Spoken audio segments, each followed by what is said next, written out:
Non vegetarian खाना खाने वाले लोगों ने एक नई बकवास करनी चालू कर दी है।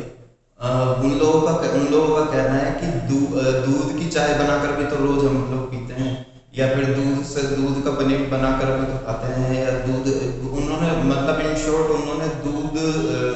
दूध का इस्तेमाल करके या जितने भी डेयरी प्रोडक्ट्स हैं उनका विरोध करना उन्होंने चालू कर दिया है। तो ऐसे लोगों से मैं ये बोलना चाहता हूँ कि दूध की सिर्फ चाय ही नहीं बनती,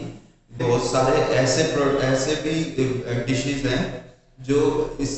जो ईद के मौके पर बना के खाई जाती हैं, यानी इस्लामिक डिशेज है, यानी कि बहुत सारी इस्लामिक डिशेज भी उन दूध से के प्रयोग से बनती हैं, जैसे शीर कोरमा हुआ और सेवइयाँ हुई और भी। तो अगर अगर दूध को छोड़ा गया तो डेफिनेट सी बात है ये सारी डिशेस भी बंद होंगी होंगी। और फिर रही बात, अगर अगर बात दूध छोड़ने की है, तो मैं उन लोगों से कहना चाहता हूँ कि आप लोगों का ये चैलेंज हमें एक्सेप्ट है, ठीक है, हम दूध की चाय पीना छोड़ते हैं, नो प्रॉब्लम, लेकिन फिर आप नॉन वेज खाना छोड़ दो। अगर आप लोग नॉन वेज खाना छोड़ने को तैयार हैं, तो हम दूध की चाय पीने को छोड़ने को तैयार है। और रही बात, अगर रही और एक बात और मैं बता दूं कि दूध दूध की चाय पीने के लिए या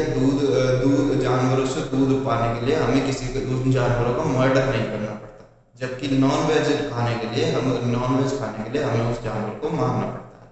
और अंतिम बात रही कि क्योंकि ये दूध का काफी सारा यूज होता है, और यानी दूध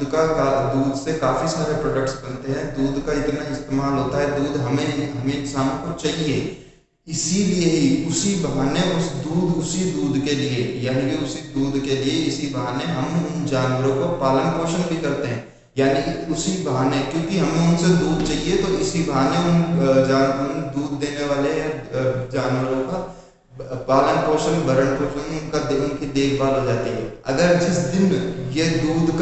के प्रोडक्ट्स बिल्कुल खत्म कर दिए गए, या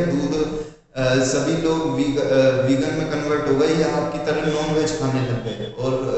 और दूध का प्रयोग बंद हो गया, तो ये जो